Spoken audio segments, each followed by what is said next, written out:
अब ऑब्वियसली आज के क्यूज पर आते हैं।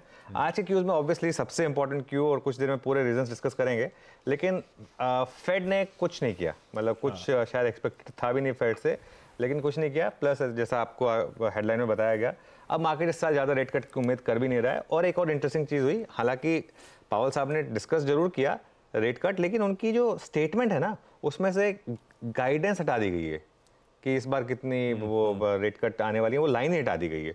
तो वो काफ़ी इंटरेस्टिंग है। अब शायद आई थिंक वहाँ पर सब कंफ्यूज्ड हैं यूएस में। एक तरफ इन्फ्लेशन, एक तरफ वो जॉब्स डेटा, ये सब कुछ समझ में नहीं आ रहा सबको। लेकिन जैसे कहते हैं ना, every cloud has a silver line.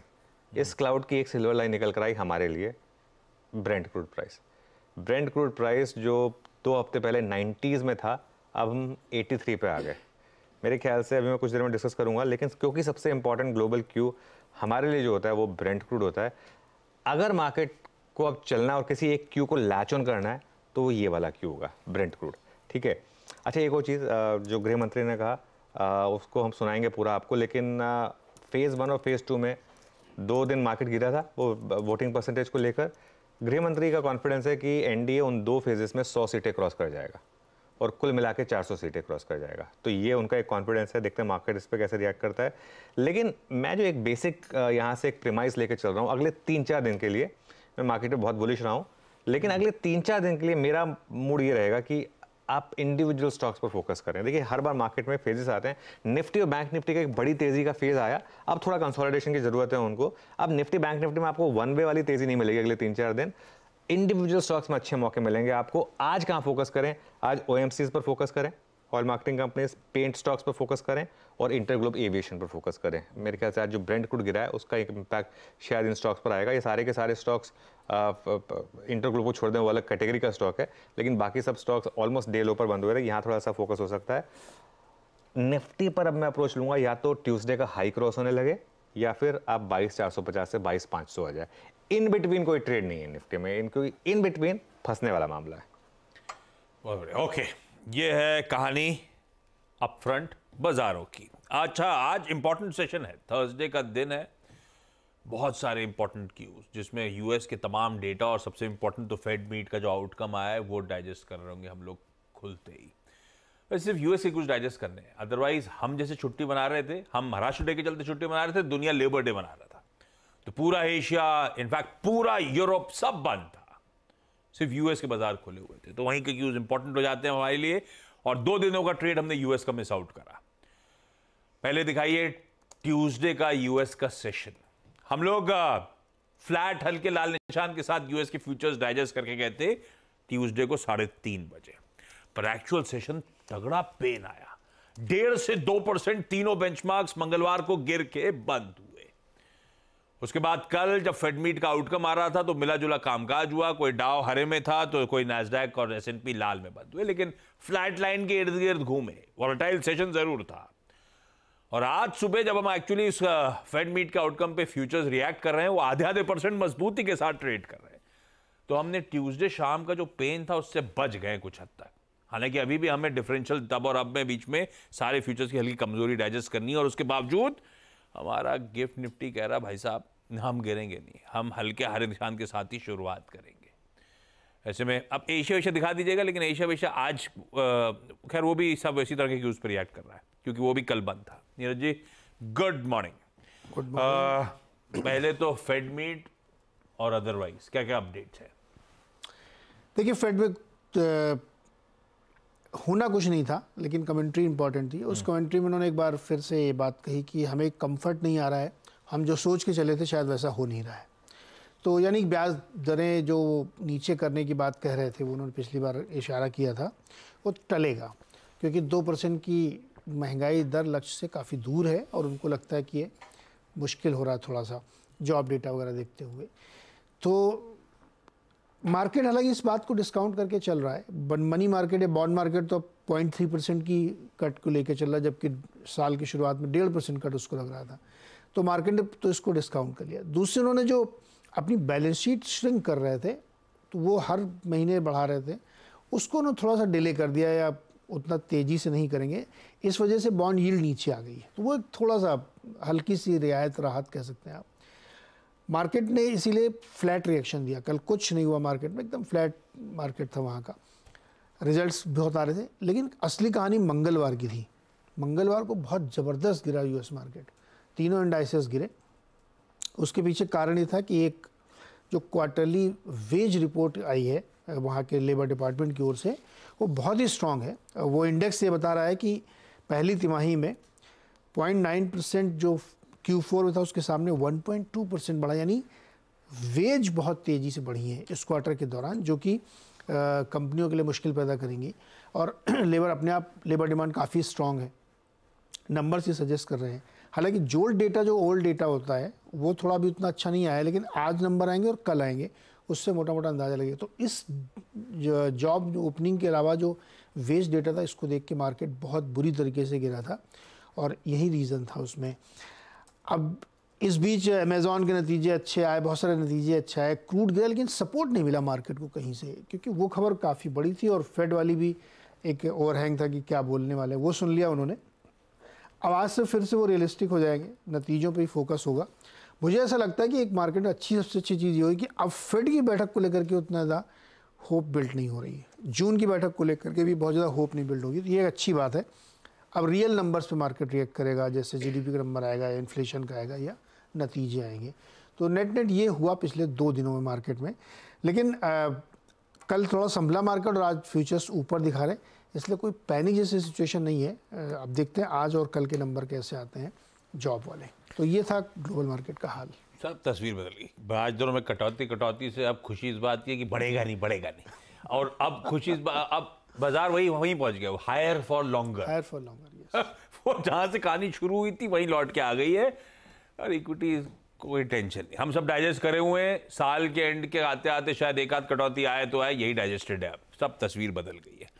खैर, ये हो गया ग्लोब के संकेत। ले दे के नेट बच भी गए हम लोग, और हम हरे निशान में खुलेंगे।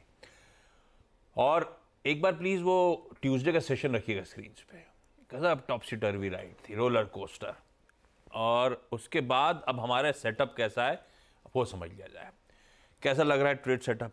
एक वो दिक्कत FIDI दोनों खरीद दिए, दोनों खरीद लिए, और FIs ने इंडेक्स फ्यूचर्स, स्टॉक फ्यूचर्स भी खरीद डाले।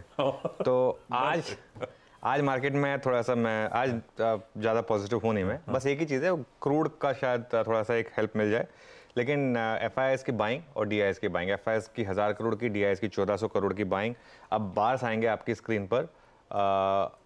अब देखिए एक चीज़ समझिए, अब बहुत लोग पूछते हैं कि मार्केट में 1-to-1 क्या कोरिलेशन है। अब दोनों ने बाय किया, लेकिन मार्केट ट्यूसडे को टेक्निकली डे लो पर बंद हुआ इतनी बड़ी रैली के बाद। तो ये 1-to-1 कोरिलेशन कई बार गलत हो जाते हैं, तो इसके लिए। और हमारी मार्केट तो हमेशा ट्यूसडे को मतलब जो दिखाया उसने कि नॉर्मली जब भी FIs सेल करते हैं, DIs बाय करते हैं, नॉर्मली तब चलता है हमारा मार्केट। खैर एनीवे, जैसे मैं कह रहा था, एक ट्रेड सेटअप में आज एक चीज़ बहुत इंटरेस्टिंग है। जैसे कहते हैं ना, एक ही दिन में वो मीम था ना, हालात बदल गए, जज्बात बदल गए, ये वो वाला मामला है। FIs का इंडेक्स फ्यूचर्स का आंकड़ा देखिए आप, 4120 करोड़ का इंडेक्स फ्यूचर्स बाय और 6866 करोड़ स्टॉक फ्यूचर्स बाय। ये मार्केट थोड़ा सा तैयार है प्रॉफिट बुकिंग के लिए। इंडेक्स फ्यूचर्स में बैंक निफ्टी और निफ्टी दोनों में बाइंग है। 2500 करोड़ की Nifty future, bank Nifty future में बाइंग है, और 1685 करोड़ निफ्टी फ्यूचर्स में बाइंग है। और अब ट्रेंड देखिए आप, 2 दिन से बाइंग हो रही है इंडेक्स फ्यूचर्स में, 3 दिन की लगातार सेलिंग के बाद। और लॉन्ग शॉर्ट का जहाँ तक बात है, सबसे इंपॉर्टेंट आंकड़ा ये होता है। अच्छा, एक और इंटरेस्टिंग चीज़ है, ठीक है शॉर्ट कम हो रहे हैं, लेकिन 2 दिन से ना लॉन्ग ऐड हो रहे हैं। मतलब अब देखिए 2,01,000 लॉन्ग हो गए, मुझे याद नहीं कब 2 लाख के ऊपर हम लॉन्ग थे, और शॉर्ट 1,84,000। तो अब हम नेट लॉन्ग है FIs की तरफ से। हमने शुरुआत की थी 31% लॉन्ग पोजीशन के साथ 24 अप्रैल को, और सबसे बड़ी रैली 24 अप्रैल से शुरू हुई थी। सचिन का बर्थडे था, हमने डिस्कस किया था, वहाँ से चौका लगा था तेजी का, फिर सिक्सर भी लगा था। उसके बाद वो बढ़ते बढ़ते अब 52% पर आ गए हम लॉन्ग पोजीशंस पर। इसको वापस अब मुझे लग रहा है कि 35-40 पे जाएगा, तब मजा आएगा। पुट कॉल रेशियो भी एलिवेटेड है आपका, 1.11 पर है। तो इसके लिए मैं सेटअप को आज थोड़ा ओवरबॉट लेके चल रहा हूँ। और बैंक की जहाँ तक बात है, 2 स्टॉक्स कंटिन्यू कर रहे हैं, बायोकॉन और वोडाफोन आइडिया। अब देखिए ये हो सकता है कि आज एक्सपायरी है तो वॉलेटिलिटी भी काफ़ी रहेगी, तो इसके लिए आज थोड़ा सा संभल कर ट्रेड करें। अब तक मार्केट ठीक ठाक थी, वो जो 1 घंटे का मूव आया ना ट्यूसडे का, उसने थोड़ा सा मूड बिगाड़ा है मेरा। जिस तरीके से वो गिरा ना, मार्केट गिरती रहती है, लेकिन जिस तरीके से ट्यूसडे को वो गिरा एक लास्ट के 1 घंटे में, वो आपको बता रहा है कि थोड़ी सी शायद एक प्रॉफिट बुकिंग की मार्केट अब तैयारी कर रहा है यहाँ पर। बिल्कुल, ये वक्त बदल गए, जज्बात बदल गए। वो पाकिस्तान का लड़का जो क्या मीम था, कितना खींचा है वो। खैर, सब वक्त बदल गए, जज्बात बदल गए, थोड़ा सा टेक्सचर बदल गया है। उस ट्यूसडे के ऊपर से जो पिटाई हुई, रिकॉर्ड उच्चतम स्तरों से ठंडे पड़े, प्रॉफिट टेकिंग आई, उसने थोड़ा सा मूड माहौल बदल दिया है। ऐसे में अब आज खुलेंगे तो फ्लैट लाइन के आसपास ही, गिरावट आनी नहीं है शायद शुरुआत में। ऐसे में क्या लेवल्स वॉच आउट करूं और हम लोग का अप्रोच क्या रहेगा? अपफ्रंट आपने लेवल्स तो हाईलाइट कर रखे हैं, ब्रॉडली क्या देखना है? बिल्कुल, देखिए एक चीज़ और इंटरेस्टिंग है आशीष, हम क्लोज हुए थे 22,568 पर, एडजस्टमेंट हमको ले आई थी 22,604 पर। कई लोग इस एडजस्टमेंट का फायदा उठाते हैं, वो 330 पे बाय करते हैं, क्योंकि ये जानकर कि अगर फ्लैट भी खुल गए तो थोड़ा सा पॉजिटिव मिल जाएगा आपको, ठीक है। तो देखते हैं आज एक्चुअली शुरुआत कहाँ पर होती है। पहले मैं सपोर्ट डिस्कस कर लेता हूँ, मेरे ख्याल से कि सपोर्ट ज़्यादा इंपॉर्टेंट है आज डिस्कस करने। 22,450 से 22,500 सबसे बड़ा ऑप्शन पुट राइटर का जोन 22,500 पर है, प्लस आपका 10 डे एक्सपोनेंशियल मूविंग एवरेज वहीं पर प्लेस है इस जोन में। ये ब्यूटीफुल जोन है, ये मिल जाए तो सबसे अच्छा जोन है। बड़ा सपोर्ट है आपका 22,350 से 22,400, वो आपका चार्ट बेस्ड है, प्लस 20 डे में। नॉर्मली कंसोलिडेशन फेज में, डिप फेज में आप क्या करते हैं, सपोर्ट 1 पर बाय करिए और सपोर्ट 2 को स्टॉप लॉस लगा दीजिए। तो बाय जोन हो गया आपका 22,450 से 22,500 का, और एक बहुत छोटा स्टॉप लॉस हो गया 22,350 का फ्रेश पोजीशंस के लिए। एग्जिस्टिंग लॉन्ग्स या तो बुक कर लें या 22,350 पर अपना स्टॉप लॉस ट्रेल कर लें, दो में से जो भी चीज़ आपको अच्छी लगे वो कर लें।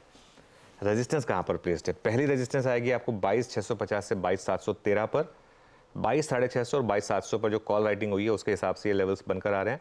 यहाँ पर रेजिस्टेंस मिलेगी आपको, और अगर ये क्रॉस हो गया तो आपका वो ट्यूसडे का ऑल टाइम हाई 22,783, ये आपका ऑल टाइम हाई हो गया। इंट्राडे में, प्योरली इंट्राडे में आज एक सेल ट्रेड भी है। प्योरली इंट्राडे में अगर रिजेक्ट हुआ 22,650 से 22,700, अगर आप उस जोन में गए और वहाँ पर उसको आप क्रॉस नहीं कर पाए, वो रिजेक्ट हुआ, तो वहाँ पर सेल करें इंट्राडे में प्योरली, और 22,750 का स्टॉप लॉस लगा दें। इस चीज़ को मैं एक बार लिख देता हूँ, एक्चुअली सेल ट्रेड जो भी है वो सिर्फ और सिर्फ इंट्राडे ट्रेडर्स के लिए। बिल्कुल ठीक, ये है अप्रोच हमारा निफ्टी को लेकर। लेकिन जो ये जो मंगलवार का सारा मूव था, इसे पूरी तरह से स्पॉन्सर कर रहा था निफ्टी बैंक, उसकी वीकली एक्सपायरी, उसका इंटरडे चार्ट स्क्रीन पे रखिएगा। क्या 2 बजे वो एकदम से स्पाइक हुआ और उसके बाद अचानक क्या वो इसने मदद कर दी निफ्टी के रिकॉर्ड उच्चतम स्तर छूने में। उसके बाद क्या प्रॉफिट टेकिंग आई, सब मामला ठंडा पड़ गया। आज कई सारे इसके कॉन्स्टिट्यूएंट्स अलग अलग रीजन से फोकस में रहेंगे, जिस पर बट ऑब्वियस हम आगे चर्चा भी कर रहे होंगे। निफ्टी बैंक कैसा पोजीशन है? बिल्कुल, देखिए ये निफ्टी बैंक का इंटरडे चार्ट है, और एक बार कोटक महिंद्रा बैंक का भी इंटरडे चार्ट स्क्रीन पर रख दीजिए, क्योंकि वो देखना थोड़ा सा ज़रूरी है। ये डे लो पर बंद हुआ था, ठीक है ना, ट्यूसडे को। और एक बार फेडरल बैंक रख दीजिए ज़रा स्क्रीन पर, उसका भी इंटरडे चार्ट आपकी स्क्रीन पर आ जाएगा। फेडरल बैंक का वैसे हमारी स्पॉटलाइट में आया था, ये देखिए स्क्रीन बहुत कुछ कहती है आपको, ठीक है ना। ये चीज़ें मतलब बाद में समझ में आती है कि ये क्या है, मतलब क्या स्क्रीन बता रही है आपको कि क्या हो रहा है, ठीक है। खैर कोटक आज फिर हर्ट करेगा बैंक निफ्टी को एक बार। अब कोटक में दिक्कत ये आ गई है, हम कुछ देर में स्टॉक्स ऑफ द डे में भी डिस्कस करेंगे। अब ये जो फैक्टर्स है ना कोटक के, अब ये सिर्फ टेक्निकल नहीं रह गए हैं, ये फंडामेंटल हो गए हैं। ये लीडरशिप बहुत मायने रखती है बैंकों में, ठीक है ना। सर्विसेज बेस्ड इंडस्ट्री में आपका एकमात्र एसेट होता है पीपल। आज की डेट में बैंकों के सबसे बड़े एसेट क्या होते हैं? लोग ही तो होते हैं, वो जो टेक्नोलॉजी वगैरह ये सभी तो होते हैं। तो ये एक बार हर्ट होगा, क्या बाकी शेयर इसको कॉम्पेंसेट करेंगे? और बाकी शेयर जो कॉम्पेंसेट करेंगे उसमें 3 नाम सबसे इंपॉर्टेंट होंगे। एक्सिस जो सबसे स्ट्रॉन्ग स्टॉक रहा है, सबसे स्ट्रॉन्ग अर्निंग्स थी, ICICI जो चला अर्निंग्स के बाद, और स्टेट बैंक ऑफ इंडिया जहाँ अर्निंग्स अब तक आई नहीं है लेकिन एक्सपेक्टेशन है कि शायद अर्निंग्स अच्छी आएंगी इसके लिए। प्लस फेडरल बैंक आज थोड़ा चलना चाहिए। अब फेडरल बैंक भी कोई बहुत छोटा स्टॉक नहीं है, तो उसका भी थोड़ा सा एक इम्पैक्ट रहेगा यहाँ पर। मोटा मोटी बैंक निफ्टी ज़्यादा स्ट्रॉन्ग इंडेक्स है कंपेयर टू निफ्टी, हमने डिस्कस किया लगातार, और वो 51,000 का मेरा व्यू अभी भी इंटैक्ट है। लेकिन बहुत ही नियर टर्म में एक्सट्रीमली ओवरबॉट है। वो जो 47,500 से सीधा 50,000 तक का मूव आया था, वन वे आया था वो, तो इसके लिए अब थोड़ा सा उसको मैं आपको एक्सटेंड बताता हूँ कितना ओवरबॉट है। 10 डे में है 48,526 पर, 20 डे में 48,162 पर। मतलब 10 डे में तक जाने के लिए आपको 1000 पॉइंट की करेक्शन चाहिए। मैं ये नहीं कह रहा कि 1000 पॉइंट की करेक्शन आएगी, या तो मूविंग एवरेज ऊपर आए या मार्केट नीचे आए या दोनों हो। तो कई बार नॉर्मली दोनों होते हैं, कंसोलिडेशन होता है इंडेक्स लेवल पर और मूविंग एवरेज ऊपर आ जाता है। बैंक निफ्टी पे आज मैं आशीष कोई ट्रेड नहीं ले रहा हूँ, क्योंकि आज बैंक निफ्टी पर कोई भी ट्रेड लेना लॉटरी के तरीके से। स्क्रीन देखेंगे, स्क्रीन देखकर जो भी समझ में आएगा, सब 9:30 के आसपास एक व्यू लेंगे कि क्या बन रहा है यहाँ पर, उसके बाद एक डिसीजन लेंगे। प्री मेडिटेटेड आज अगर आप बैंक निफ्टी में कोई भी ट्रेड लेके जाएंगे ना, लिख लीजिए मुझसे, आपके स्टॉप लॉस लगेंगे आज। इसके लिए बैंक निफ्टी में कोई प्री मेडिटेटेड नहीं है, स्क्रीन देखकर ही डिसाइड करेंगे। बिल्कुल ठीक है, लेट्स वेट एंड वॉच, देखते हैं आज किस तरह से बिहेवियर रहता है। निफ्टी बैंक में गाइड करने के लिए होंगे, तो एक बार कंटिन्यूस सेशन की शुरुआत होने दीजिए। जुड़े रहिएगा CNBC आवाज के साथ, जहां भी कुछ बढ़िया ट्रेड बन रहा होगा, समीकरण बैठ रहे होंगे, उस पर आप फ्रंट स्क्रीन को देखते देखते ऑब्जर्व करते हुए वो रणनीति तय कर ली जाएगी। कई सारे मूविंग पार्ट्स हैं निफ्टी बैंक पे, इस पे आज